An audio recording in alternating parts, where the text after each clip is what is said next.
as Hezbollah's attempts to rebuild operations in the region. The Israel's Defense Forces spokesperson Avishai Adrai has issued warnings to residents of several villages in the region ahead of these strikes. The residents were informed that the buildings were being used by Hezbollah and were asked to evacuate immediately to a distance of at least 500 meters from the building. This comes as Israel's crackdown on Hezbollah intensifies amid ongoing tensions with Lebanon due to violations of ceasefire.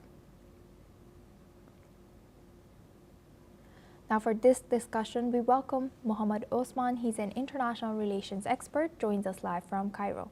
Thank you very much, Osman, for joining us again. Good to see you. Osman, now looking at this news coming in from Lebanon and Israel, how do you think the continuous violation of Israeli strikes on Hezbollah targets, especially inside of Lebanon, affect the stability of this Israel-Lebanon border? And how do you think it is affecting the prospects for long-term peace and reconstruction in southern Lebanon, while it makes efforts to disarm Hezbollah and regain military arms, their own armies' power? Thank you for having me, Asuma. It was a pleasure to be with you on your respectable screen. So this Israeli escalation is no surprise at the moment. It comes, of course, after repetitive Israeli threats that they will escalate against Hezbollah in Lebanon. They do claim that Hezbollah is not complying with the ceasefire agreement by refusing to completely disarm, and that the Lebanese government has been unable to disarm Hezbollah in accordance with U.S. Demands. However, the ceasefire agreement between Hezbollah and Israel never stipulated that Hezbollah should be completely disarmed. What it said was 2 years back, when it was mediated by the United States, that Hezbollah has to withdraw from the south of the Litani River and that its infrastructure has to be dismantled in this area. Basically, that this area adjacent to the Israeli border should be completely demilitarized. This is what the agreement said. And Lebanon and Hezbollah complied with these provisions of the agreement. Israel, on the other hand, since the ceasefire came into force, has been carrying out almost daily strikes and incursions into Lebanese territories, and they maintain an occupation of at least 5 strategic points inside Lebanon on along the blue line, the Israel-Lebanese border. So it seems that Israel is repetitively and systematically violating the ceasefire agreement, and at the same time they expect Hezbollah just to sit there and do nothing. And Hezbollah did indeed sit there and do nothing because it has been substantially weakened during the last round of fighting. However, now Israel seems to be paving the way for a new all-out aggression against Lebanon. Israel has been threatening that it might actually launch a full-scale war again against Hezbollah in southern Lebanon and even in eastern Lebanon in the Bekaa Valley, which is very, very concerning, assume. And this means that Lebanon can descend back into war once again. The United States has given the Lebanese government basically what seems to be an indirect or soft ultimatum, telling them that if they do not accomplish the disarmament of Hezbollah by the end of this year, then they will not hold Israel back, and they will not be responsible for Israel's reaction. And it seems that Israel is getting ready for that reaction now.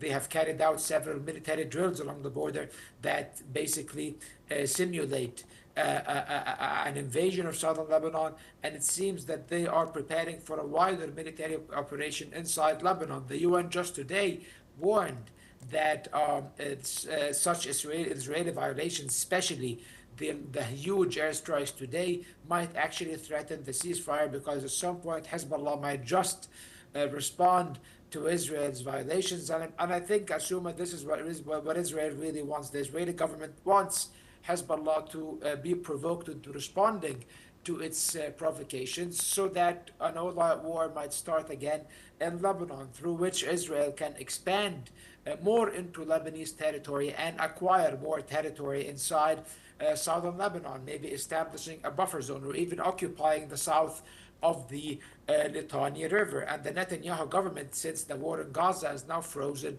does need a new war in order to ensure its political survival and possibly even win an early election that might be held in January, according to some reports. So, is there any other party or anyone in the government who can keep stronghold of Lebanese borders and protect its sovereignty? As you also mentioned, the reasons or underlying reasons of Israel could be even occupying more territory and expanding its territory to southern Lebanon. Unfortunately, the national government of Lebanon and the Lebanese army are caught between the hammer and the anvil, basically, the hammer being Israel and the anvil being Hezbollah. Hezbollah, a radical fundamentalist organization, in my opinion, that has been running a parallel state inside Lebanon for the past few decades, has basically crippled the Lebanese economy and the Lebanese government. And unfortunately, their forces are even stronger than the Lebanese army. And if the Lebanese army attempts to disarm them by force, this will lead to a civil war, especially that Hezbollah is very popular within the Shia community inside Lebanon. And Lebanon is a multi-confessional country that is run on confessional basis. There's a power sharing agreement between the different religious communities of Lebanon, the Sunnis, the Shiites, and the Maronite Christians, and other segments. So any attempts to force Hezbollah to do anything will be viewed as an attack on the Shia community, which might start a new civil war in Lebanon.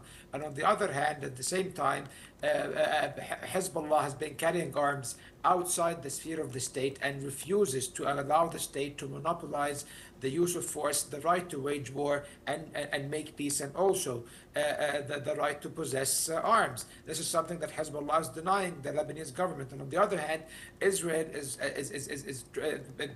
trying to violate Lebanon's sovereignty in defiance of international law, basically. And unfortunately, the Lebanese army, because it is so weak and underfunded and under-equipped, it cannot really hold back an Israeli invasion. It will be wiped off in a few days if it decides to confront any invading Israeli force in an attempt to defend their national homeland. So the Lebanese government is not in a position where it can be envied.